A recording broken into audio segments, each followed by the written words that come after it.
पक्षांगणी उतरते पक्षी अंगणी उतरती ते का गुंतोनी आराते तैसे असावे संसारी जोरी प्रार्थनाची दोरी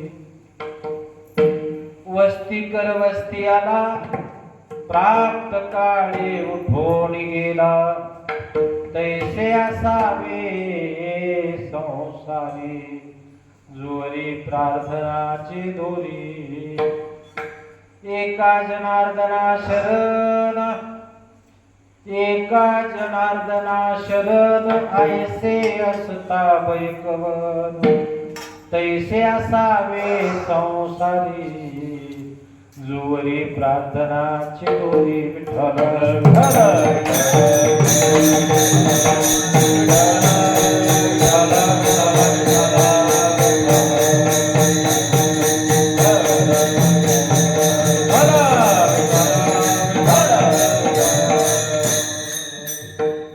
महायोग पीठे तटे विमरत्यामुरं कुंडलिकाय दातो मुनिंजय समागत ज्येष्ठं नमानन्दकन्दं परब्रह्मलिङ्गं भजे पाण्डुरङ्गम् अजं रुक्मिणी प्राणसञ्जीवनं तं परमधाम कैवल्यमेकं तुर्यं प्रसन्नं प्रपन्नार्तिदेहदेवं परब्रह्मलिङ्गं भजे पाण्डुरङ्गं पाण्डुरङ्गा पाण्डुरङ्गा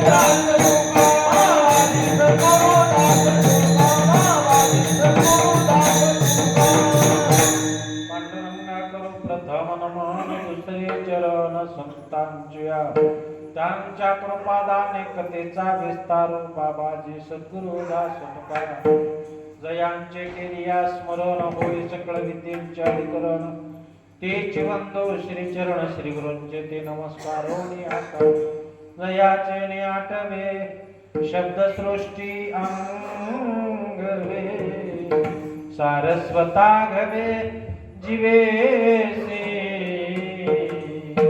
वक्तृत्व गोडपणे अमृताते पारुके मने रस होती ओळंगणे अक्षराचे बाबाचे अवतरविती खून हाताचणे संपूर्ण तत्वबोध श्री गुरुचे पाय जे हृदय निवसो निठाय एवढे भाग्य होय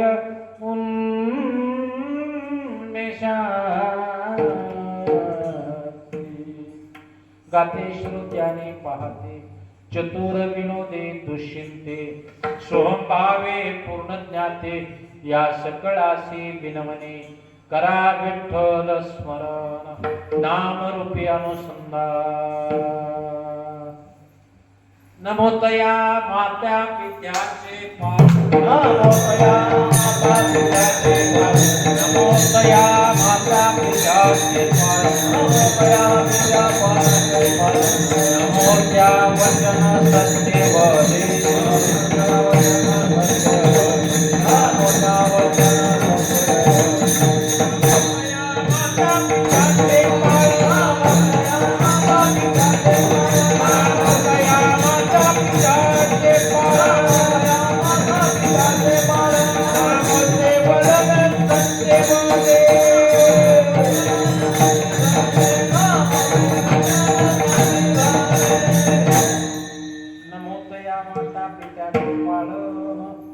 नमोते वदन सत्यवदे समचरण सरोजं साम्रणीलाभदाभं जगदनीलपानि मन्ननं मन्ननानां तरुण तुलसीमाला कंदरं कन्यनेत्रं सदयधवलासं विठ्ठलं चिन्तयामि सच्चिदानंद रूपाय विश्वोत्पत्त्यादि हेतवे तापत्रय विनाशाय श्रीकृष्णं वयं योऽन्त प्रवेश मम वाचमिमां प्रसुप्तां सञ्जीवयत्यखिल शक्तिधर स्वधाम्ना अन्यंश्च हस्तचरण श्रवणत्वगादि प्राणान् नमो भगवते पुरुषाय तुभ्यं ध्येयं सदा परिभवग्नमभीष्टदोहं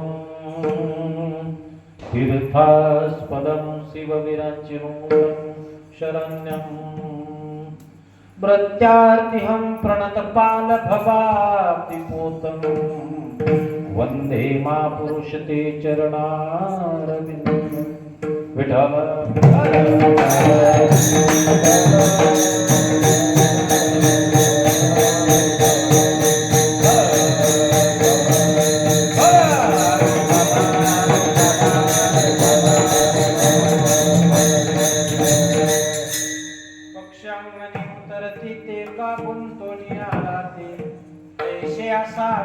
संसारी जोरी प्राचीनाची दोरी प्रस्तुत प्राप्त प्रसंगी सेवेसाठी निवडलेला अभंग पैठण निवासी शांती ब्रह्म एकनाथ महाराज यांचा 4 चरणाचा उत्कृष्ट असा मानवी देहाला उपदेश करणारा अत्यंत गोड आणि अत्यंत सोप्या पद्धतीचा बहुतेकांच्या पाठातला अभंग प्राप्त प्रसंगी प्राप्त स्थळी सेवेसाठी निवडला आहे.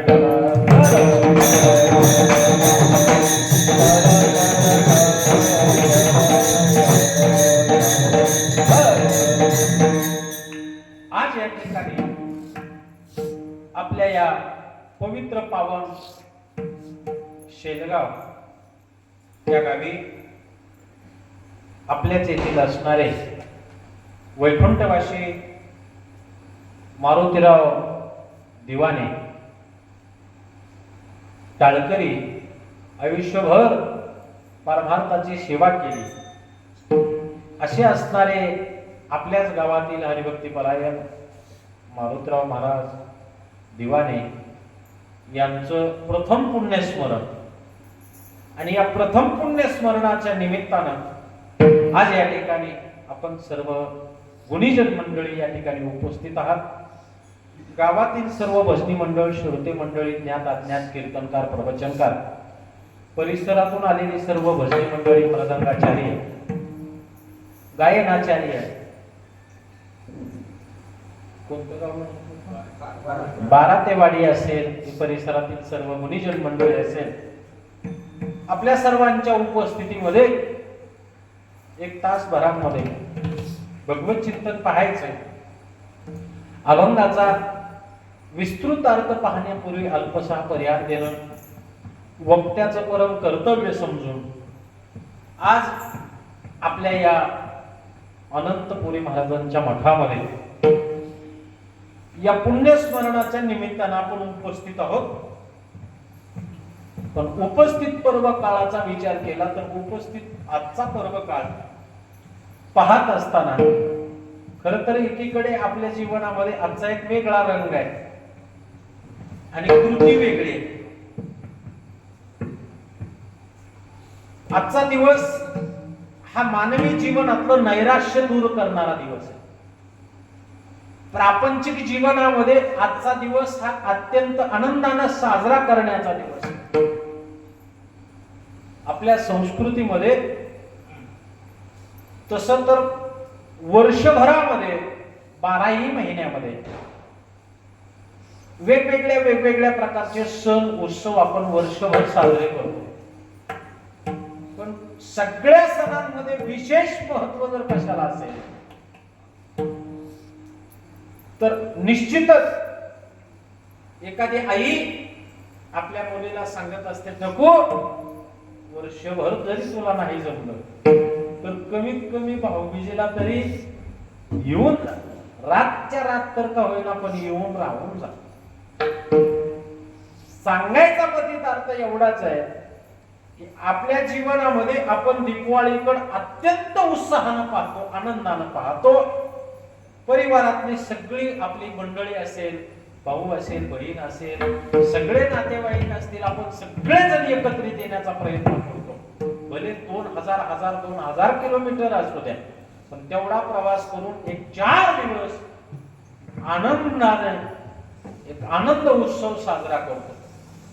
आणि तोच आज बलिप्रतिपदा, अर्थात त्याचं नाव आहे पाडवा.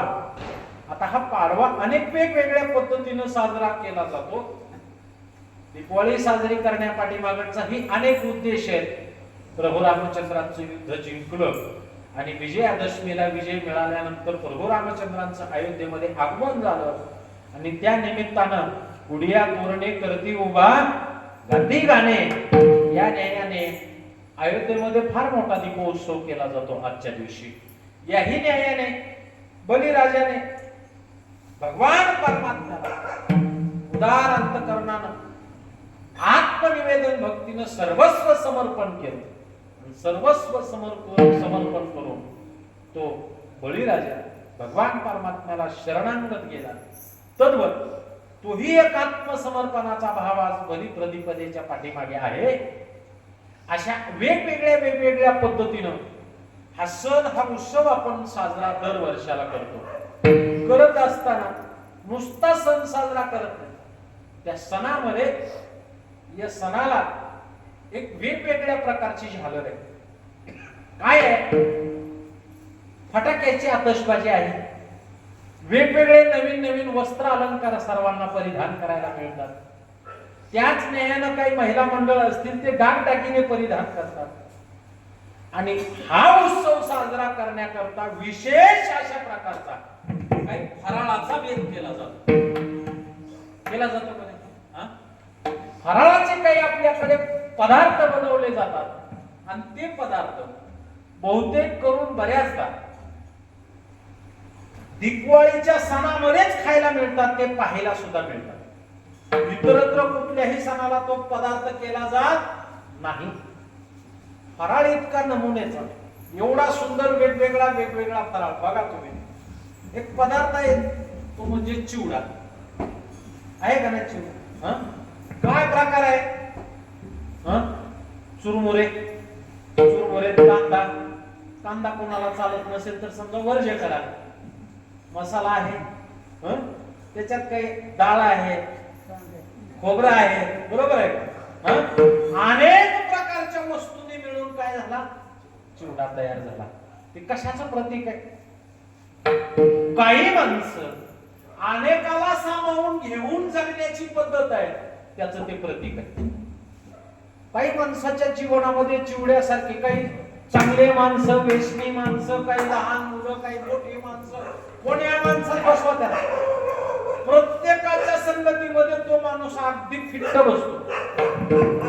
किंबहुना एखादा व्यक्ती असतो तो असा लोकप्रिय असतो की ते थोरा मोठ्यांपासून सगळ्याला आवडतो. का?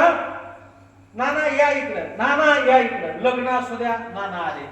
कुणाचं काही अंत्यविधी असू द्या, नाना प्रमुखच आहेत. कुठला काही भांडणाचा प्रसंग असू द्या, नाना प्रमुखच आहेत. का? एखादं व्यक्तिमत्व असं असतं की ते सगळ्याला सामावून घेण्याचं सामर्थ्य त्याच्यामध्ये असतं. त्याचं नाव आहे चिवडा. विठाला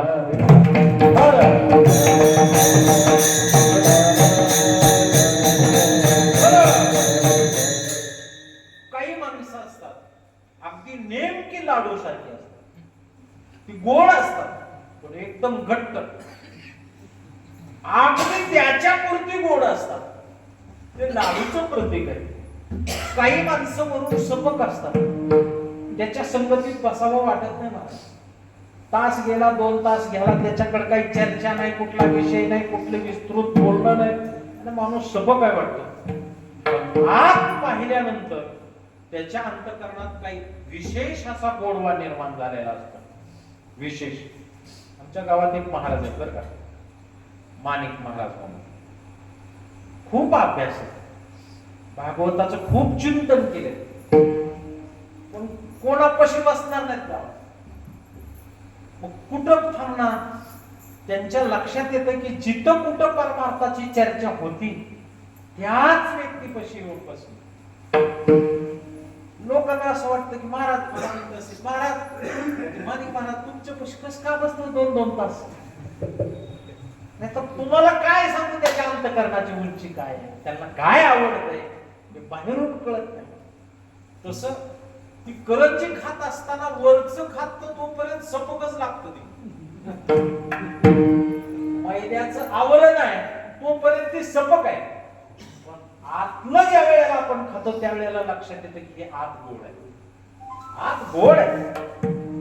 तसं काही विशिष्ट पदार्थ काही विशिष्ट भावनेनंच बनलेले आहेत असं मला वाटतं. आता ती चकली केली जाते, चकली स्वतः भोवते फिरते, स्वतः भोवते. काही माणसांचं विश्व अगदी त्याच्या भोवतलीच फिरलेलं असतं. त्याला गावाशी घेणं देणं नाही, भावकीशी घेणं देणं नाही, काही पावणे रावण्याचा विचार नाही, कोणाला फोन नाही, पत्ता नाही, काही नाही. सगळं विश्व स्वतः भोवती फिरलं जातं. त्याचं नाव आहे चकली. विठ्ठल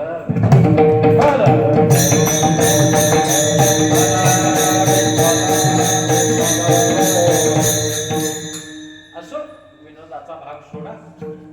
एक कल्पना आहे, पण असा विविध रंगाने नटलेला हा दीपावलीचा एक पवित्र सण आपल्या सर्वांच्या जीवनामध्ये आनंद उत्साह निर्माण करणारा.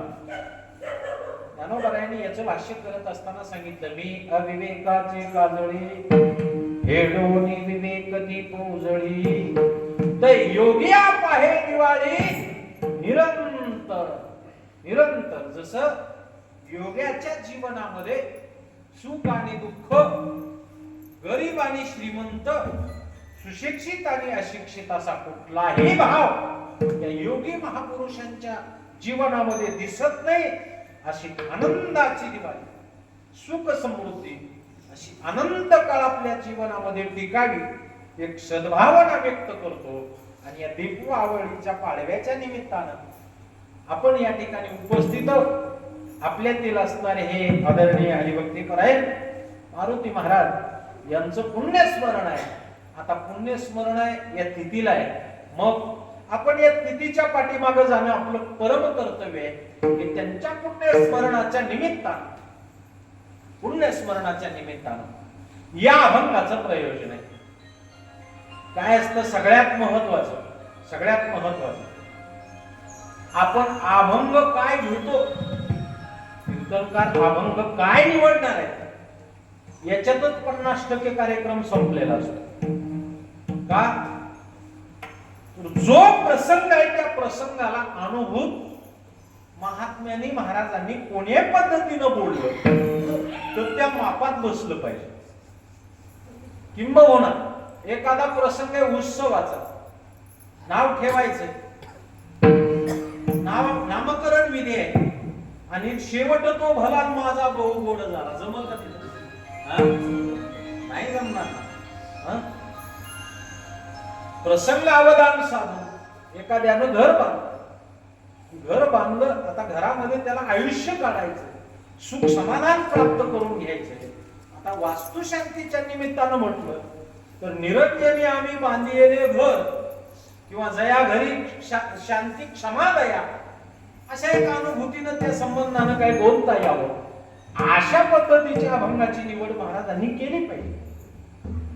आता तुम्हाला सांगतो, आम्ही पंढरपुरामध्ये अभंग ऐकला होता महाराज, रामनवमीचं कीर्तन, रामनवमीचं सकाळी 10 ते 12चं आणि भाग्याचा उदय आणि ते हे जोडी. आता देवाचा अवतार आहे, रामनवमी आहे, सकाळचं कीर्तन आहे आणि अभंग निवडला भाग्याचा उदय. मला मुद्दा एवढा सांगायचा की प्रसंगाला अनुरूप अशा प्रकारच्या अभंगाची रचना वक्त्याने केली पाहिजे. तद्वत आजचा प्रसंग आपल्या जीवनामध्ये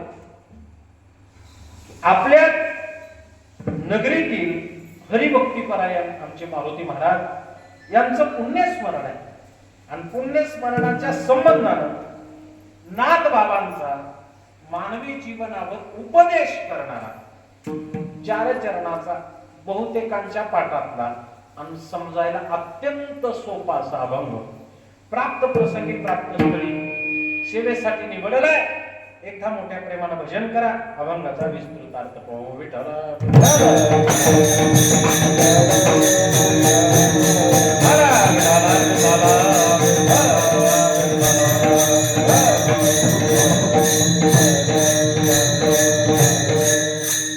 बघा, काही एक दोन शंका आहेत. काय शंका आहेत? शंका अशी आहे, मुळात असं आपण आवाज करून ठेवा, आपण जन्माला यावं काही येऊ नये. काय वाटतं सांगा बरं? तुम्हाला काय वाटतं याच्यावर मला पुढे बोलायला येईल. काय वाटतं? यावं वाटतं. हा, काही जणाला जन्माला यावं वाटतंय. बरं, सगळ्यालाच यावं वाटतंय का काही जणाला यावं वाटत नाही? आहेत का कोण असे? काही जणाला जन्माला यावंच वाटत नाही. असाही एक वर्ग आहे बरं का. मी दोन्ही प्रमाण सांगेन तुम्हाला. एक वर्ग आहे की त्यांना जन्मालाच यावं वाटत. प्रमाण सांगेन. मुनी मुक्त झाले बेरे गर्भवासाच्या भीतीनं मुनी काय झाले? मुक्त झाले. मुक्त नको म्हणले, गर्भवास नको. बघा, गर्भवासाचं दुःख नाटाच्या प्रकरणात तुकोबरायांनी खूप मांडलंय, खूप चिंतन आपण सर्वांनी ऐकलंय. पण व्यास महर्षीच्या जीवनामध्ये व्यासांच्या पोटी शुकाचार्य आले.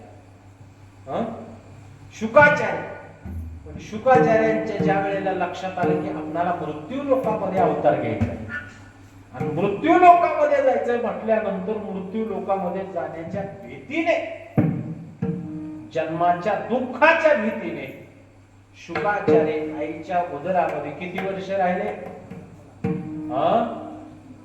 12 वर्ष. व्यास महर्षीने शुकाचार्याला सांगितले, हे शुका, अरे प्रतिविश्व निर्माण करण्याची ताकद तुझ्या वडिलांची, या जगातलं सगळं दुःख नष्ट करण्याची ताकद तुझ्या वडिलांची. तुला जन्म देणारा कोणी सामान्य नाही. विश्वामित्र म्हणतात, मला या जगातलं सर्व दुःख नाहीस करण्याची माझी क्षमता आहे. कशाला घाबरतोस? काय कारण आहे घाबरायचं? तू जन्माला ये. तरी शुकाचार्याने सांगितलं व्यास महर्षींना, बाबा, जरी माझ्या जीवनात तुम्ही दुःख घालवायला तयार असता तरी सुद्धा प्रारब्धानं माझ्या झोळीत जे टाकलंय ते मला भोगावंच लागेल. व्यास महर्षीने विनंती केली, पुन्हा सांगितलं, शुका, अरे तुझा बाप आहे, तुझ्या वाट्याला आलेलं दुःख मी एका क्षणात नष्ट करण्याचं सामर्थ्य. मग विचार केला आणि शुकाचार्य आले. कसे आले? नाथबाबांनी फार गोड वर्णन केलंय. बामुणाचे पोर एक खेळाचे आले, बामुणाचे पोर एक खेळाचे आले, 12 वर्षाला पाले, 12 वर्षाला पाले, कापत कापत वाढल्या, कापत कापत वाढल्या, कापत कापत वाढल्या, नागवेचे पळून गेले, नागवेचे पळून गेले, नागवेचे पळून गेले.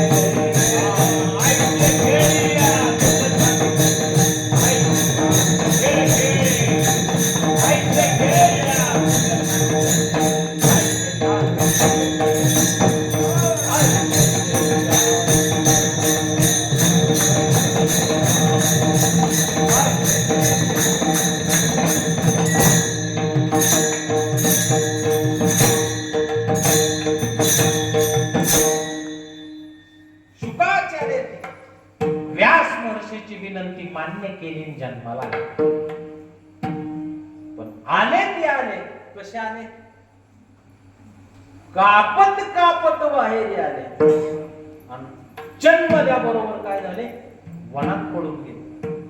वनात पडून गेले. म्हणजे एक वर्ग जन्माला येण्याकरता भीतोय. गर्भवासाचं दुःख पाहून एक वर्ग जन्माला यायलाच तयार नाही. ऋषी मुनींसारखे महात्मे या गर्भवासाचं दुःख पाहून मुक्त झाले. मुक्त झाले. पण आमचे जगद्गुरु तुकोबाराय छाती ठोकपणे सांगतात, मृत्यू लोकिया मान आवडते परी नाही एका नामे. तुकोबारायांनी मात्र सांगितलं, आम्हाला मृत्यू लोकात यायला आवडतं. मृत्यू लोकात यायला आम्हाला आवडतंय. आता तो नामाचा विस्तार बाजूला ठेवा, आपल्याला तेवढाच मुद्दा पाहिजे की तुकोबाराय म्हणतात, आम्ही मृत्यू लोकात यायला तयार आहोत. आम्ही मृत्यू लोकात यायला तयार आहोत. एक वर्ग मृत्यू लोकामध्ये यायला तयार आहे आणि एक वर्ग मृत्यू लोकामध्ये यायला तयार आहे. आता जो वर्ग मृत्यू लोकामध्ये जन्माला यायला तयार नाही त्याचा विचार करत बसण्याची आपल्याला काही गरज नाही. तुम्ही म्हणाल महाराज का गरज नाही? तर आपण मृत्यू लोकात आलो का नाही? मग आपण आपल्या पक्षाचा विचार करावा का दुसऱ्याच्या पक्षाचा विचार करावा? आपल्या पक्षाचा विचार करायचं सोडून लोकाला दुसऱ्याच्या पक्षाचा नाद लागला. टीव्ही लावली दुसरा ऐकायलाच भेटत फक्त आणि फक्त चिखलफेक. मुद्दा एवढाच आहे का मृत्यू लोकामध्ये जन्माला आला. एक वर्ग आहे की मृत्यू लोकातला जन्म त्यांना आवडत नाही किंवा मृत्यू लोकामध्ये यायलाच त्यांना आवडत नाही. आणि एक वर्ग आहे की त्यांना मृत्यू लोकामध्ये यायला आवडत. मृत्यू लोकी आम्हा आवडत नाही. तुकोबाराय म्हणतात की आम्हाला आवडतं, मृत्यू लोकामध्ये यायला आवडतं. ठीक आहे, मृत्यू लोकामध्ये आलो. मृत्यू लोकामध्ये आल्यानंतर मानवी योनीला प्राप्त व्हावं का पशु पक्षाच्या योनीला जावं वाटतं? मानव देह मिळावा वाटतो, बरोबर आहे का पशु पक्षी व्हावं वाटतं? झाडं झुडपं व्हावं वाटतं का? नाही व्हावं. पशु पक्षी नाही व्हावं. मग मनुष्य देह मिळावा वाटतो. मनुष्य देह मिळावा वाटतो. हा नरदेह आम्हाला प्राप्त व्हावा अशी इच्छा प्राप्त होते. बरोबर, नरदेह मिळाला, मनुष्य जन्म मिळाला. तुम्हाला जन्माला यावं वाटलं, तुम्ही जन्माला आलो. जन्माला येत असताना तुम्हाला मनुष्य योनीला प्राप्त व्हावं वाटलं, तुम्ही मनुष्य जन्माला प्राप्त झाला. मनुष्य जन्माला आल्यानंतर मनुष्य जन्म नुसता मिळाला, पण मनुष्य जन्म मिळावा का मनुष्य जन्म कळावा? मनुष्य जन्म नुसता मिळून उपयोग आहे का? मनुष्य जन्म हा कळावा. ज्यांना मोटरसायकल चालवता येत नाही त्यांच्या पुढे नेऊन गाडी उभा केली, जावा धाराशिवला जातील काय की नाही? काहीच उपयोग होणार नाही. काही उपयोग होणार नाही, त्याचा काही आनंद त्यांना मिळणार नाही. तद्वत मनुष्य जन्म मिळाला, पण मनुष्य जन्म मिळून जर मनुष्य जन्म नाही मिळाला तर त्याच्या इतकं मोठं दुर्दैव नाही.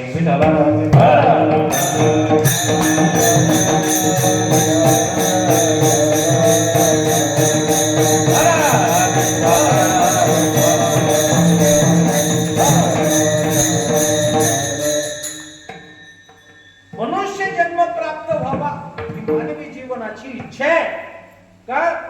तर मनुष्य जन्माला यथार्थ ज्ञान आहे जीवनाचं, याच्याकरता मनुष्य जन्म मिळाला पाहिजे.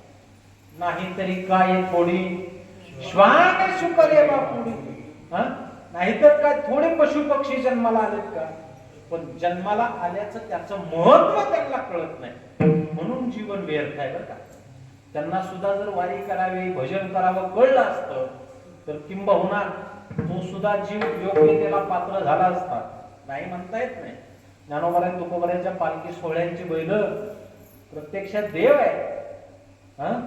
विश्वमौली ज्ञानोबा यांनी ज्या रेड्याच्या मुखातून वेद श्रुती बोलवून घेतली त्या रेड्याचं मंदिर झालं आणि तो रेड्याचा रेडा नाही राहिला तर मग रेडेश्वराचं मंदिर आहे ते रेडेश्वराचं आणि पालखी येते कोणाची कोणाची अरे रेड्याची पालखी येते कोणाची एकदा मला सगळेच कोणाची कळू द्या रेड्याची पालखी येते हे सामर्थ्य आहे म्हणजे पशु आहे पण विश्वमौली ज्ञानोबा यांनी मुखातून वेद बदलून घेतले आणि त्या पशु योनीमध्ये सुद्धा एवढं मोठं सामर्थ्य निर्माण झालं की रेड्याचे रेडेश्वर झाले आणि नुसते रेडेश्वर नाही झाले पालखी सोहळा निघाला आणि त्याचं समाधी मंदिर निर्माण झालं केवळ आणि केवळ फक्त ज्याला प्राप्त झालेला जीव हा मला कशा करता मिळाला एवढंच कळालं की मानवी जीवनाचं सार्थक झालं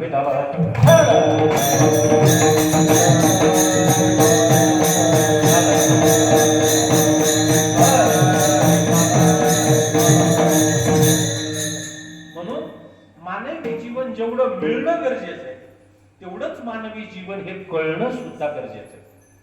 मानवी जीवन कळालं पाहिजे आणि मानवी जीवन एकदा का कळालं मग त्याच्यासारखा आनंद नाही त्याच्यासारखा आनंद नाही. नरदेह निदान लागले हाती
बघा हे अधिकार आहे मनुष्य जन्माचा.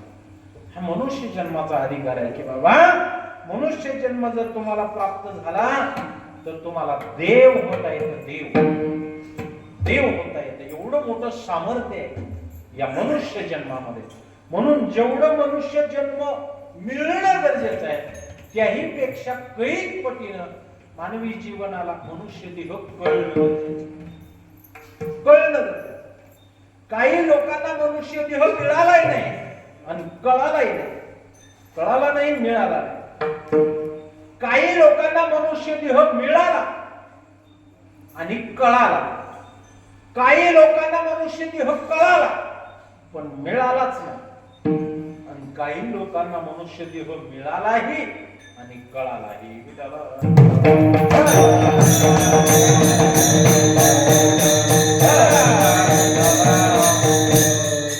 पशु पक्ष्यांना मनुष्य देह कळला नाही मिळाला नाही. पण एक वर्ग आहे की मनुष्य देहाची उंची कळाली. मनुष्य जन्म काय कळाला. काय आनंद आहे कळाला. पण मनुष्य जन्म मिळाला नाही. कोणाला मिळाला नाही. स्वर्गीचे आंबा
स्वर्गामध्ये अमर होऊन बसले जाऊ.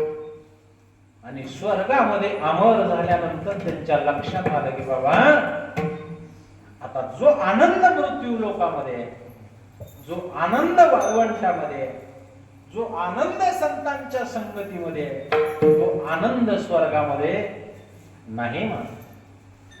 स्वर्गामध्ये नाही. तुकोबाराय म्हणले वैकुंठाशी आम्हा नको धाडू हरी वासदे पंढरी सर्व काळ. तुकोबाराय म्हणतात आम्हाला नको आहे का तर मानवी देह कळाला पण स्वर्गादी देवांना मात्र मिळाला नाही. या स्वर्गादी देवाला मानवी देह मिळण्यापासून या आनंदापासून त्यांना लांब राहावं लागलं स्वर्गादी देवांना. आणि एकच वर्ग जीवनामध्ये असा आहे, एकच वर्ग की त्या वर्गाला मात्र मानवी देह मिळाला आहे. आणि ज्या योग्यतेने मिळाला त्याच योग्यतेने तो नरदेह त्यांना कळाला आहे.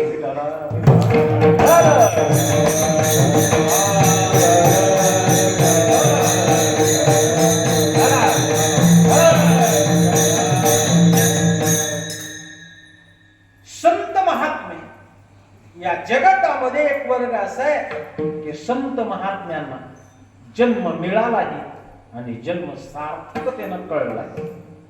सार्थकतेनं कळला. आमच्या जीवनामध्ये आम्ही काय करावं हे संत महात्म्यांना कळलं. आम्हालाही आमच्या जीवनामध्ये काय करावं कळत, पण आम्हाला एकच कळतंय कोणतं. ट्रॅक्टर घ्यावा, ट्रॅक्टर घेतलं की टेलर घ्यावा, टेलर घेतलं की उसाला लावावा, उसावून आला का नांगर घ्यावा, नांगर घेतला की त्याला पुन्हा रोटर घ्यावं, रोटर घेतलं की पंची घ्यावी. आहे का पंची?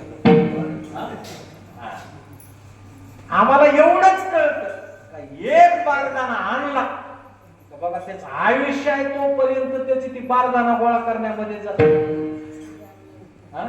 20-25 लाख भांडवल जरी गेलं तरी त्याला विचारलं का सरीचं आहे का, तो उडच राहिले बघा महाराजा. सगळं आणलं पण सरीचं तेवढं राहिलं. कवा पूर्ण होईल, कवा पूर्ण, कधीच पूर्ण होणार नाही, कधीच पूर्ण होणार. आणि हे पूर्ण होण्यासाठी नाहीच आहे. अहो मला सांगा, तुमची आमची गोष्ट सोडा.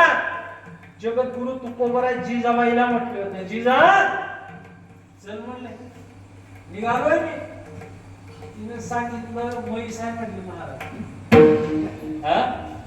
त्या जिजाबाईला सुद्धा तुकोबारायांना सांगितलं महाडे आहे म्हणली माझा.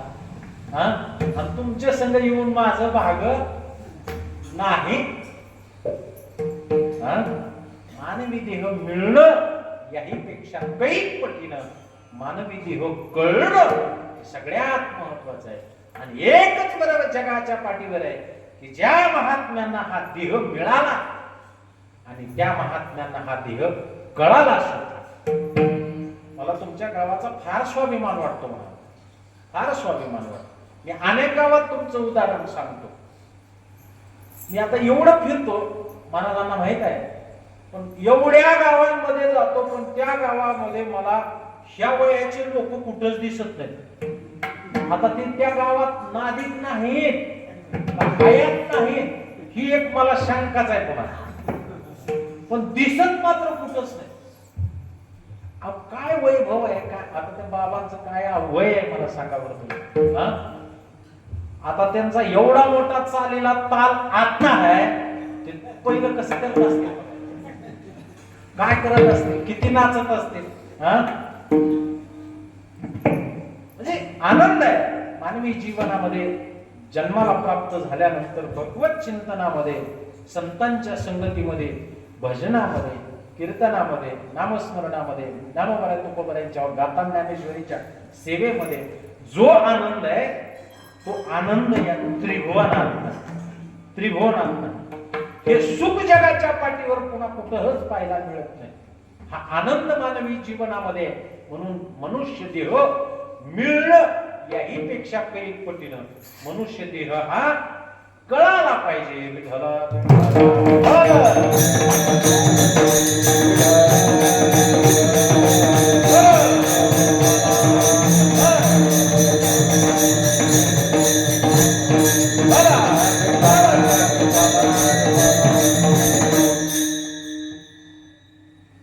महाराज, मनुष्य देह मिळावा, मिळाल्यानंतर तो कळावा, गोष्ट खरी आहे.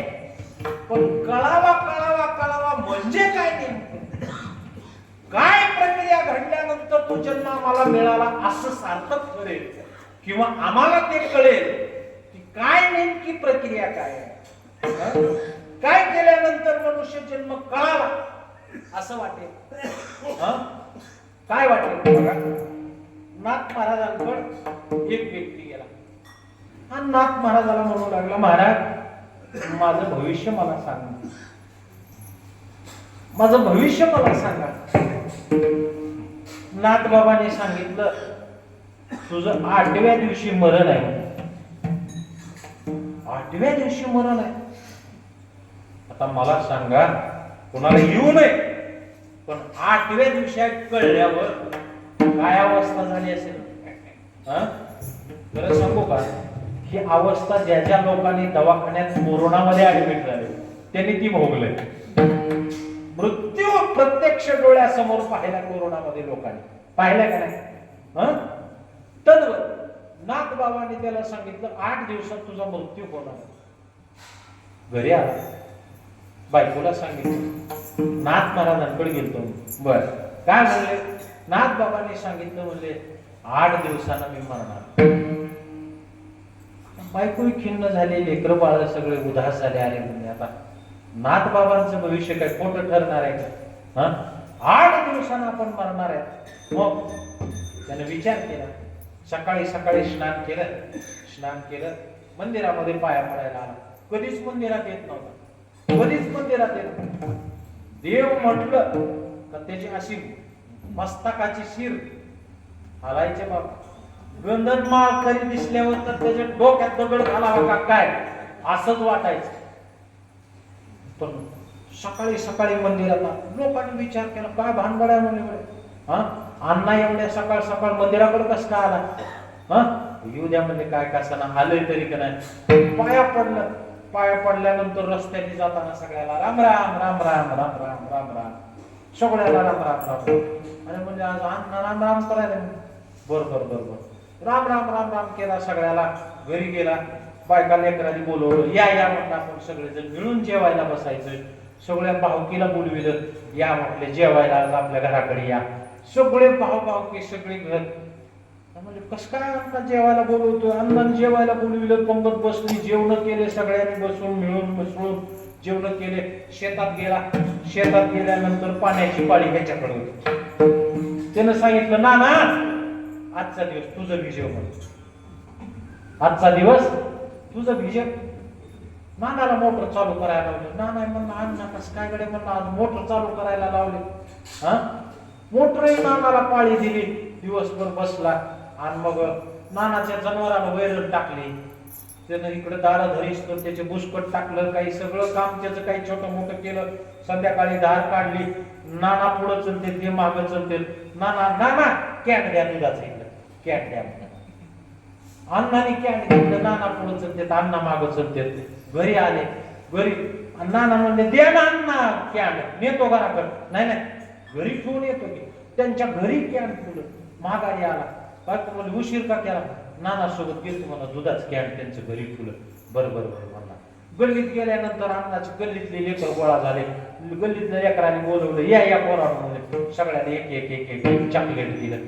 खावा पोरानं खावा म्हणला. चॉकलेट खाल्लं, जेवला, झोपला. रोज नित्य देवाचं दर्शन, शेतात गेलं की भावाबंधासोबत चांगलं वागायचं, त्यांना काम करू लागायचे.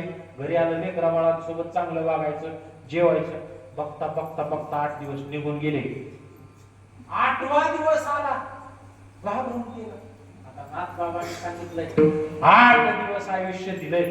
8वा दिवस त्यानं सांगितलं, सगळ्या भावाबंधाला सांगितलं, बाबांनो तुमचं माझं सगळं वैर मिटलं म्हणलं. 2 काकड्या माझ्या कुळवा, पण भांडणाचं तोंड नको. बहिणी बाळाला सांगितलं, माये तुला काय 2 महिने न्यायचं असलं तर घेऊन जा, काळजी करू नको, पण वाद भांडण तंटा काही नको. भावासोबत, बहिणीसोबत, गावासोबत, सगळ्यांसोबत एवढं चांगलं वागला, एवढं चांगलं वागला, एवढं चांगलं वागला. आणि 8व्या दिवशी संध्याकाळी झोपला की झोपला. 8व्या दिवशी संध्याकाळी 9वा दिवस उजडला. काय झालं असेल सांगा, काय झालं असेल तुम्हाला? काय वाटायला नाही? काय वाटायला मोकळ्या मनात सांगा, काय वाटायला? केलं वाटायला का काय वाटायला सांगायचं? उठलं की 9व्या दिवशी सकाळी त्याला किती आनंद झाला असेल. अरे बापरे म्हणला, 9वा दिवस उजडला की म्हणला काय भांडण आहे म्हणला.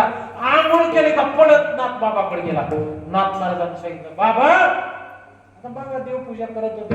कोण आहे म्हणे? आम्ही आज नाही म्हणे. बरोबर बस म्हणले, मला जरा देवपूजा होती माझी. नाथ बाबांनी देवपूजा केली. देवपूजा झाल्यानंतर मग गेले आणि विचारलं, काय रे म्हणलं? काय कार्य म्हणला. आणि मला सांगितलं म्हणला, तुम्ही 8 दिवसात तुझं मरण आहे, तुझं मृत्यू आहे. काय मी घाबरून गेलो म्हणला. आणि 9वा दिवस उजडला. कस काय म्हणला मी जिवंत आहे? कस काय जिवंत आहे म्हणला. बरं म्हणजे तुझं आयुष्य मी पुन्हा सांगेन म्हणले. तुम्हाला पहिलं एवढं सांगितलं, या 8 दिवसात तू केलं काय? काय केलं काय? काय केलं म्हणजे काय म्हणला, रोज सकाळी देवाचं दर्शन घेतलं, घरी आलो, लेकरा बाळांसोबत जेवण केलं, शेतात गेलो, भावाबंधासंग चांगलं राहिलो म्हणला. त्याची गुरंढोरं वळले, पाणी दिलं, त्याचं काय दूध काढलं, धार काढली. गल्लीत कोणाशी वाद नाही, गावात कोणाशी वाद नाही, शेतात काही वाद केला नाही. अगदी समाधानानं जीवन जगलो, समाधानानं जीवन जगलो.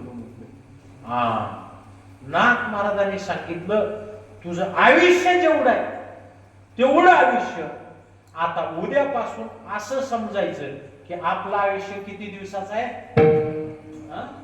8च दिवसाचं आहे. एवढंच आयुष्यामध्ये वरवत डोळ्यासमोर ठेवायचं. कोणी सांगितलं? नाथ महाराजांनी सांगितलं की बाबा आयुष्यामध्ये जर तू एवढं सूत्र सांभाळलं, कोणतं? की आपण फक्त या जगामध्ये किती दिवसाचं? 8च दिवसाचं. एवढं जरी सूत्र सांभाळलं तरी मनुष्य देह मात्र आपल्याला मिळाला याही पेक्षा काही पटीनं कळाला.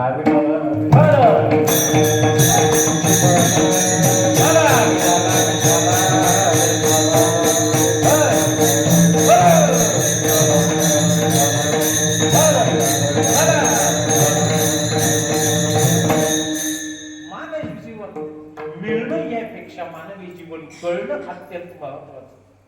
मानवी जीवन कळणं अत्यंत महत्वाचं आहे. आणि मानवी जीवन कळण्याकरता माणसानं थोडं जमिनीवर यायला. जमिनीवर यायला माणसाला वाटतं थोडे दिवस बरे आहेत, थोडे दिवस, कारण लगे आमची उंची वाढते. आणि एवढी उंची वाढते की आम्ही थोडे थोडे थोडे थोडे थोडे हवेत जातो म्हणून, हवेत.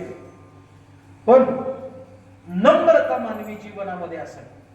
मानवी जीवनामध्ये नम्रता. काही एक महात्मेत महाराज बघा, आमच्या काजळात तर तुम्हाला माहितच आहे, काजळ्याला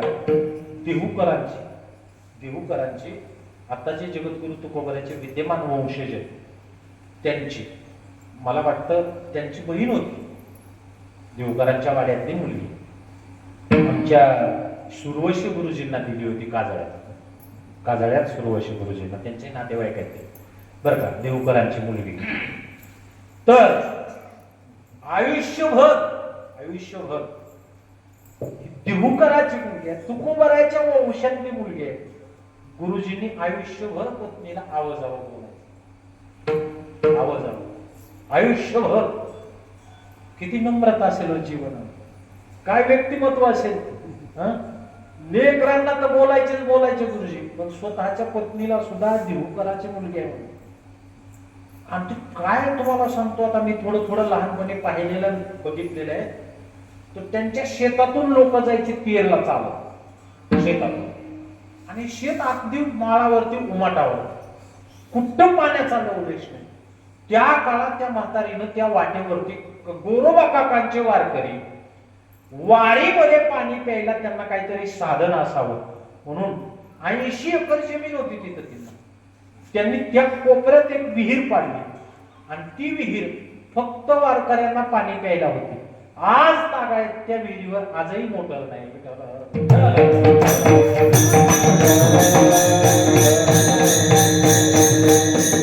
आजही ते साधन वारकऱ्याच्या सेवेमध्ये समर्पित केले.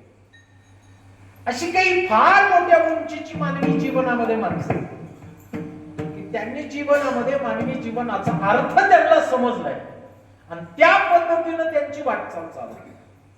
म्हणून नरदेह मिळाला, पण तो नरदेह मिळाला तर तो नरदेह सार्थकी लावला पाहिजे. तो कशा करता मिळाला हे कळलं पाहिजे, आणि कळाल्यानंतर आम्ही तो प्रामाणिकपणे सार्थक लावला पाहिजे. हे कुठून आपलं सुरू झालं तर तुमच्या सर्व समस्त ग्रामस्थांकडे पाहू. काय परंपरा आहे. 250 पंक्ती 365 दिवसामध्ये जर शिजत असतील तर किती मोठं अन्नदान असेल. परवाच मी सांगितलं गुरुजीला की पेपरला मी ती वाचली बातमी तुमची की 250 दिवस अन्नदान या गावामध्ये होते. आणि मला सांगा, एक दिवसाचा उत्सव आहे, एक दिवसाचे उत्सव करायचे म्हणले तर 4 दिवस त्याला तानातान करून घ्यावे लागते, तेव्हा कुठे एक दिवसाचं कीर्तन होत. पण 8 म्हणजे 8 वाजता कीर्तन उभा राहतंय. आता ही परंपरा तर सामान्य नाही मानव, फार मोठी तपश्चर्याची परंपरा आहे. येडशीकर दोन्ही भावांचं हे प्रारब्ध आहे, आणि त्यांच्या पुण्याईने या गोष्टी आहेत सगळ्या. तरी धन्य आम्ही तुका देखी येला, तसं आपल्या जीवनामध्ये हे पुण्य आहे. आम्ही आमच्या जीवनामध्ये येडशीकर भाऊ पाहिले ना, आम्ही आमच्या जीवनामध्ये भगवान भाऊ पाहिले. इतिहासात नोंद होणारी गोष्ट आहे महाराज, ही सामान्य गोष्ट नाही. अनेक वर्ष गेले, रामकृष्ण भाऊ काय भगवान भाऊ काय समजायला, पण आज महाराष्ट्रातल्या प्रत्येक कीर्तनकारांच्या लक्षात आलं की वारकरी संप्रदायातली प्रत्येक चाल ही जर कुठून आली असेल तर येडशीकरांच्या फळावून आली, आणि मृदंगातला प्रत्येक बोल जर कुठून आला असेल तर तो आमच्या भगवान भाऊ करून आला. आज महाराष्ट्राला कळलं, आणि त्या वृक्षाखाली वाढलेली ही मंडळी, त्या वृक्षाच्या सावलीमध्ये जोपासना झालेली ही सगळी मंडळी आहे. म्हणून हे वैभव आज आपल्या गावामध्ये उभा आहे. आणि म्हणून तुमच्यातलाच एक असणारा एक सवंगडी म्हणा, एक वारकरी, निष्ठावंत वारकरी, त्यांचं 2 वर्षापूर्वी देहावसान झालं, आणि गेल्या वर्षी काही अपरिहार्य कारणामुळे सेवा घडली नाही, पण या वर्षी मात्र त्यांच्या जीवनामध्ये हे भाग्य, हे भगवत पुष्प त्यांच्या चरणावर समर्पित करण्याचं तुम्हा आम्हाला सर्वांना भाग्य प्राप्त झालं. आणि मनुष्य देह प्राप्त झाल्यानंतर तो किम निमित्तानं प्राप्त झाला आणि कशा करता खर्च करायचा हे आम्हाला नाथ बाबांनी उपदेश करण्याकरता अभंगाच्या पहिल्या चरणामध्ये पक्षी अंगणे उतरती, पक्षी अंगणे उतरती,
ठावे संसारी जोरी प्राचीनाची दोरी. अत्यंत सोप्या पद्धतीनं नाथबाबांनी उपदेश केला. उपदेश एवढा सोपा आहे का अभंग वाचल्याबरोबर सर्वांच्या लक्षात येते. नाथबाबांनी एक उदाहरण दिले आणि उदाहरण देत असताना उदाहरण कशाचं दिले? पक्षाचं उदाहरण. संसारिकांना नाथबाबा उपदेश करतात. बाबा, संसाराला जन्माला आला ना तो आला, मग कसं राहावं? नाथबाबा लोकांनी सांगितलं, महाराज कसं राहावं आम्हाला कळत नाही का? हा, कोणाचा खुला प्लॉट दिसला का अतिक्रमण करावं? हा, काय लोकांचं दिसायलाच भाग आहे का ते आम्ही तेच ताब्यात घेतलंच बळकावलंच म्हणून. हा, काही विदारक परिस्थिती आहे. आता ग्रामीण भागात थोडं कमी आहे गुरुजी. पुणे मुंबई सारख्या शहरात आपली इस्टेट आपल्या ताब्यात होणं मुश्किल आहे. हा, एवढे बैमानी आहे, एवढी बैमानी आहे. नाथबाबांनी विचार केला आणि सर्वांकडे पाहिलं.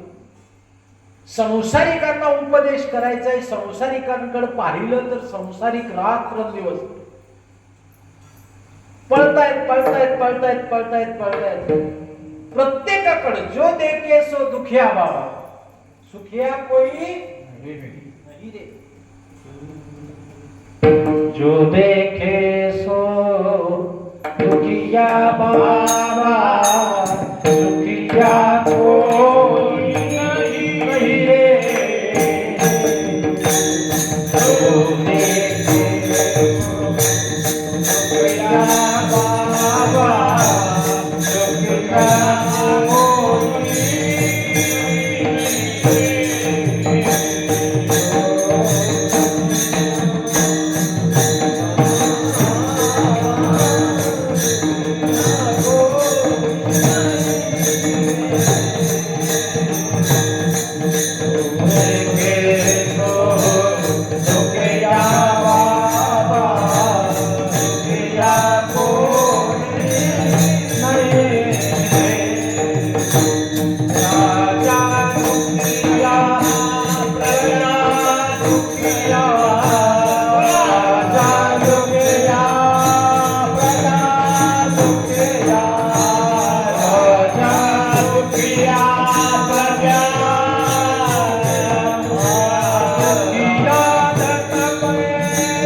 दुखिया बाबा, सुखिया सुखिया कोई नहीं रे.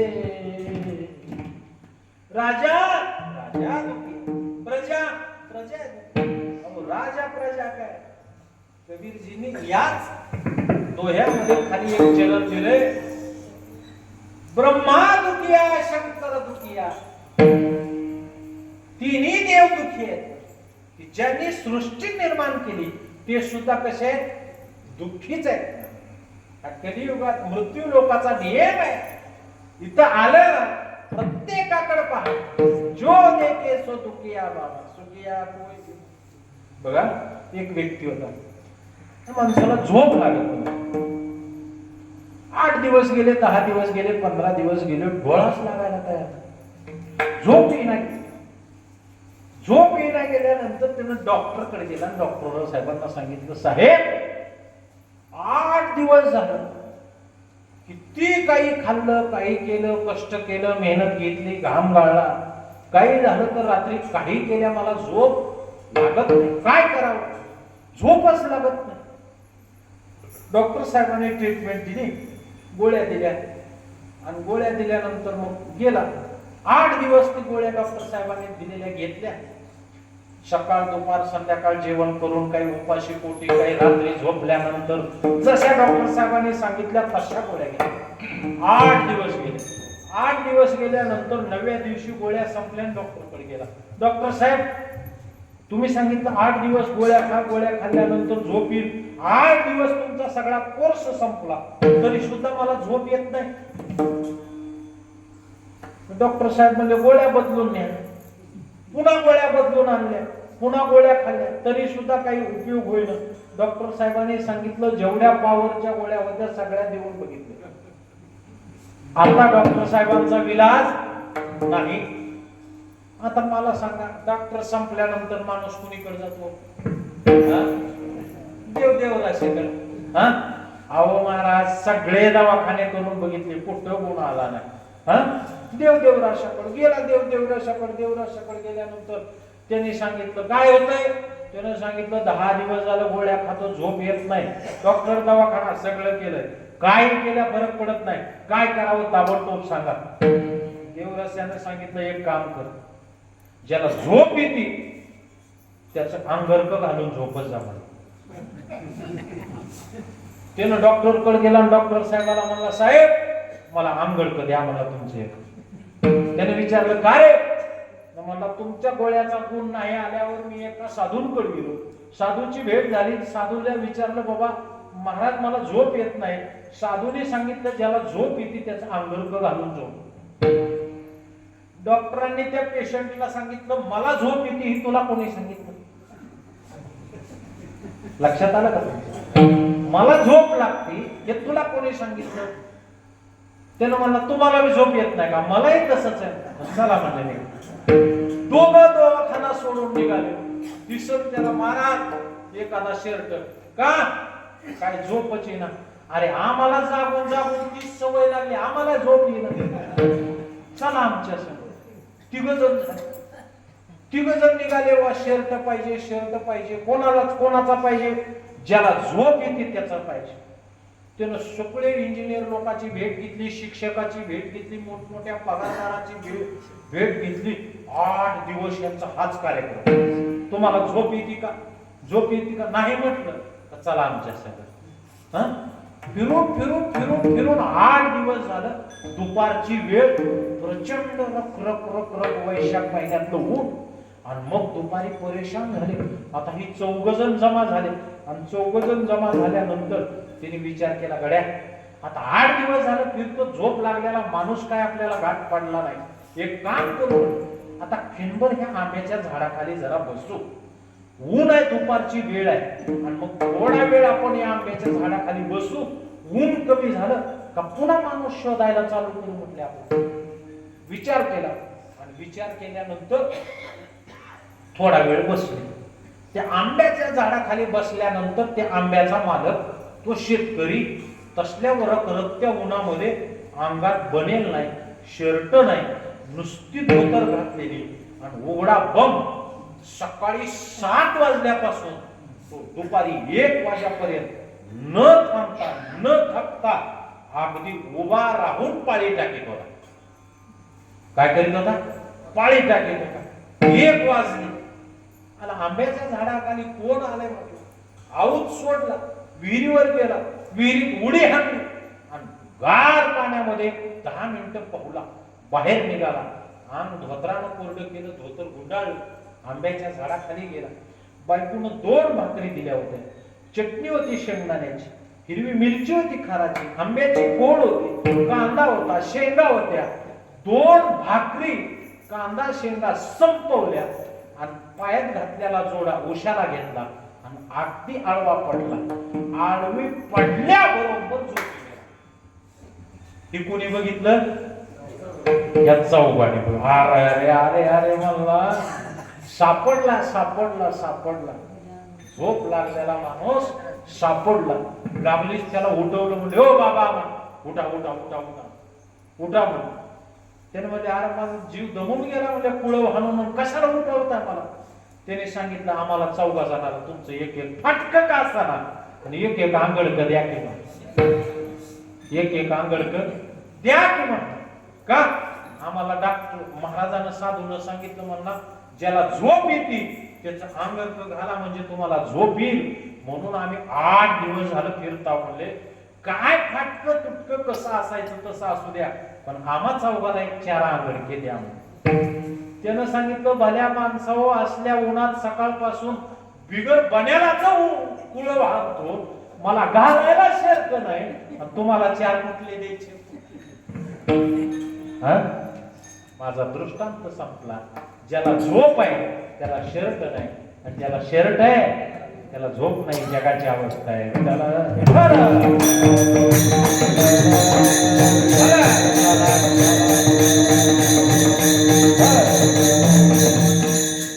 हे जगातलं वास्तव आहे महाराज हे जगातलं वास्तव किती कमवल्यानंतर आमच्या जीवनामध्ये आम्हाला सुख प्राप्त होईल किती कमवल्यानंतर आमचं जीवन सुखमय बनेल आणि काय उंची गाठल्यानंतर आम्ही कोणाची तरी बराबरी करू शकू या जगात अहो प्रत्येक दिवस उजडला ना तर प्रत्येक दिवशी या जगातल्या श्रीमंताची यादी बदलते आज जर धीरूभाई अंबानी 1 नंबरला असतील तर उद्या ते 3 नंबरला जातात आणि 3 नंबरचा व्यक्ती उद्या 1 नंबरला येतोय ही जगाची स्थिती आहे आणि अशा स्थितीमध्ये आम्ही आमच्या जीवनाचं सुख जर हुडकत असो तर सुख आम्हाला या ठिकाणी प्राप्त होणार नाही मग आमचं जीवन आनंदमय बनवायचं असेल आमचं जीवन सुखमय बनवायचं असेल आमचं जीवन परम आनंदाला नेऊन पोहोचवायचं असेल आमच्या जीवनाचं महत्व आम्हाला कळावं असं वाटत असेल नाथ बाबांनी सांगितलं तैसे असावे संसारी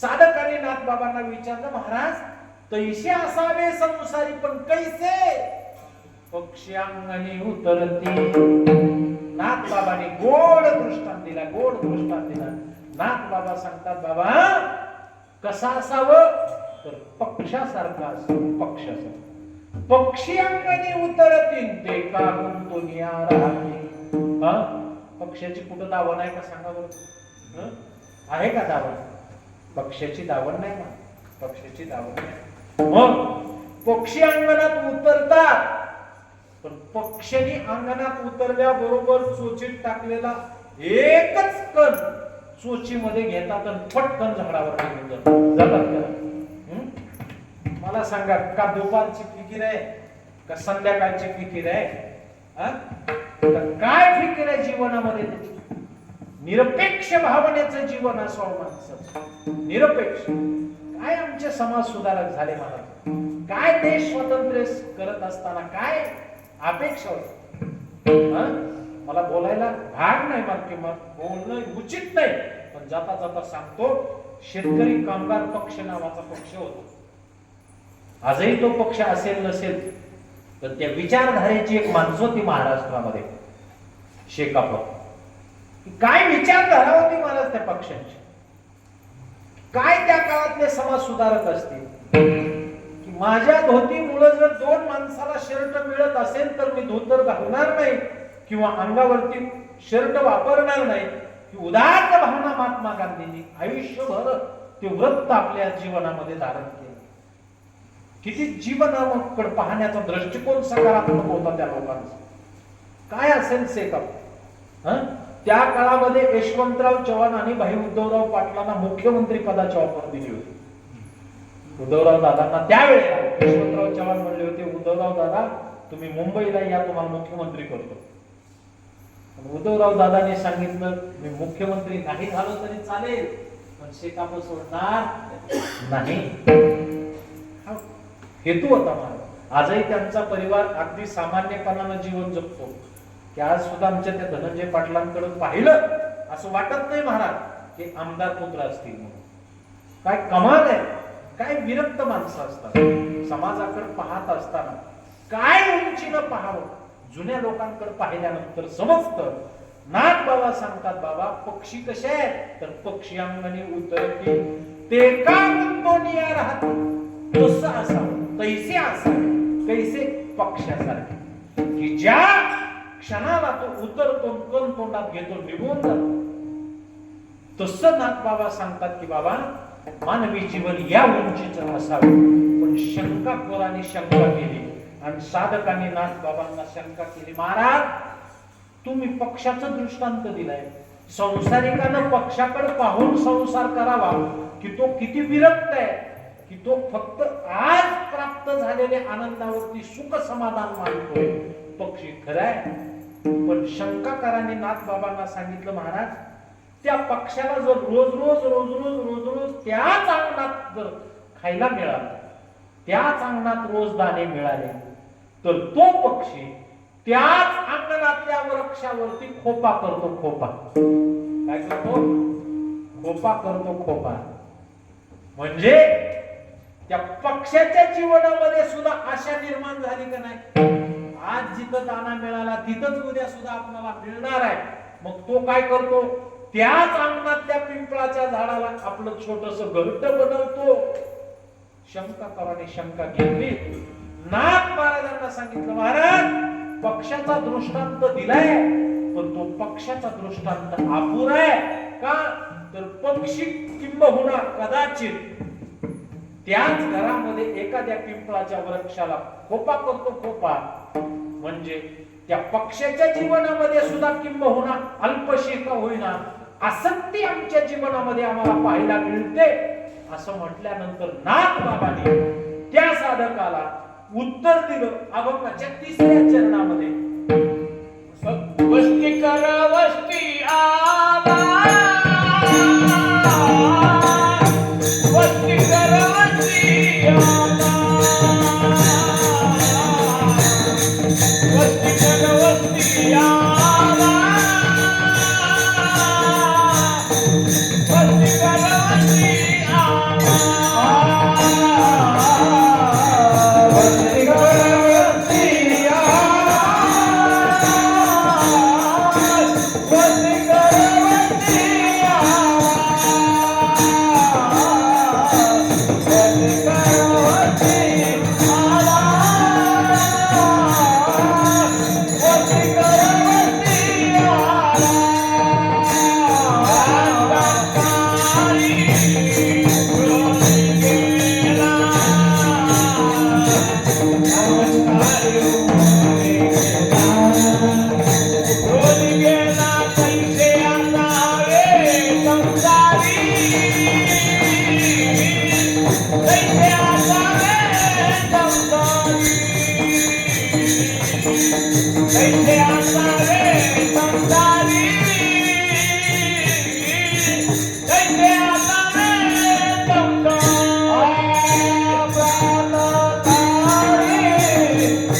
दृष्टांत दिला. नाथ बाबांनी सांगितलं, बाबा पक्षाचा दृष्टांत कमी वाटतो. मग पक्षाचा दृष्टांत कमी वाटतो. नाथ महाराजांनी सांगितलं, वस्ती कर वस्ती आला, प्राप्त काळी उठून गेला. ज्ञानोबरायांच्या पालखी सोहळ्यामध्ये आळंदीहून निघाल्यानंतर पहिलाच मुक्काम आहे पुण्यामध्ये. आणि पुण्यात मुक्कामाला थांबलं. संध्याकाळी म्हणा, दुसऱ्या दिवशी सकाळी म्हणा, भले भले मोठे शीट येतात. मोठ्या 20-50 लाखाच्या गाड्या घेऊन येतात. आणि मग जिथं दिंडी उतरली तिथं थांबतात आणि मग विनंती करतात, महाराज काही करा, आमच्या घरी येता का, आमच्या घरी येता का, विनंती करतात. आणि विनंती केल्यानंतर मग पालखी सोहळ्यातील सर्व वारकरी मंडळी त्या शेठजींच्या आग्रहास्तव मग ते एक दिवस त्या शेठजींच्या घरी जातात. घरी गेल्यानंतर ते आता पुण्यामधली मंडळ आहे, सदन आहे, श्रीमंत आहे. आणि मग त्यांच्या श्रीमंतीच्या भरामध्ये टोपी पडावी एवढी उंच इमारत असते. आणि त्या इमारतीमध्ये आमचा भोळा भावाडा वारकरी पोत्याची 10-20 रुपयाची पिशवी बगलत मारतो आणि त्या साहेबासोबत त्या लिफ्ट मध्ये 30व्या 35व्या 32व्या मजल्यावरती जातो. आणि गेल्यानंतर मग पाहिल्यानंतर त्यांना आनंद होतो. वर्षातून एकदा वारकरी घरी येतात. घरी आल्याबरोबर त्या वारकऱ्याची पाद्यपूजा करतात. नवीन वस्त्र, नवीन अलंकार, एखादी चप्पल, छत्री, काहीतरी उन्हा पावसाचा त्रास होऊ नये म्हणून काही मेघ कापड, अशी काही वेगवेगळ्या वस्तू काही दान स्वरूपामध्ये देतात. आणि पंचपक्वान्न जेवायला करतात. आणि पंचपक्वान्न जेवल्यानंतर वरून 1500 रुपये दक्षिणा देतात. हे राहू द्या महाराज, तुम्हाला वाट खर्ची, काही खर्ची पाणी, काही गोळ्या औषध, दुखलं खुपलं काही, हे 100-500 रुपये राहू द्या, मोठ्या अंतकरणाने द्या. आणि मग एवढा सगळा बंदोबस्त झाल्यानंतर तो वारकरी रात्रभर मुक्काम करतो. पाहतो एवढा मोठा बंगला, एवढं मोठं आयुष्यभर आहे. आणि रात्रंदिवस त्याचे डोळे दिपतात. आणि दिपल्यानंतर पहाट होते. आणि पहाट झाल्यानंतर त्याला असं वाटतं कपाल किस्वा सोडावा आणि ह्याच्याच घरी 6 महिने वाटतंय असं कोणाला? अरे दिवस उघडल्याबरोबर त्या शेठजीला सांगतो, शेठजी जे हरे, माझे ज्ञानोबाराय निघाले, माझे तुकोबाराय निघाले, मला जावं लागतं. तो जसं काही एखादं वासरू गाईच्या दिशेनं पळत सुटावं तसा तो बंगला सोडतो पळत ज्ञानोबाराय तुकोबारायच्या पालखी सोहळ्यात येतो. वस्ती कर वस्ती आला. आणि प्राप्त काळी किती आग्रह केल्यावर तो दुसऱ्या दिवशी राहिला त्याच्यापाशी. किती आग्रह केल्यावर नाही राहणार महाराज, आमचा सोहळा सासवडला जाणार आहे, आमचा सोहळा तुकोबारायचा पुढे 2 वाजता जाणार, आम्हाला राहायला आता पुन्हा तुमच्यापाशी जमणार नाही. एका वाक्यात सांगतो, नाथ बाबाने उत्तम दृष्टांत दिला. तैसे असावे संसारी, कैसे वस्ती कर वस्ती आला, प्राप्त काळी उठवणे गेला विठोबा.